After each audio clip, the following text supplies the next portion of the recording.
Բարև ձեզ սիրելի հայրենակիցներ, ինչպես եւ կանխատեսվել էր հունվարի 3-ի համեմատ վերջին 2 օրերին գիշերային ժամերին հանրապետությունում դիտվել է օդի ջերմաստիճանի թռիչքաձև բարձրացում մոտ 16-ից 20 աստիճանով, իսկ հանրապետության առանձին հատվածներում մինչև 25-ից 30 աստիճանով տաքացում է տեղի ունեցել։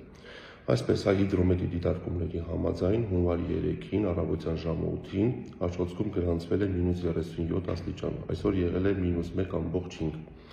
Գյումրիում հունվարի 3-ին եղել է -27 աստիճան, այսօր ընդամենը -4։ Տաշիրի հատվածում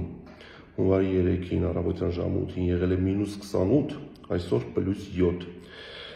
Մասրիկի հատվածում եղել է -26, այսօր +4, Գավառի հատվածում եղել է -23, այսօր +5, Սիսիանի հատվածում եղել է -20, այսօր +7 եւ Երևանի ցածրադիր գոտում հունվարի 3-ին առավոտյան 8-ի դրությամբ մենք ունեցել ենք մինչև -18 աստիճան, այսօր մինչև -3։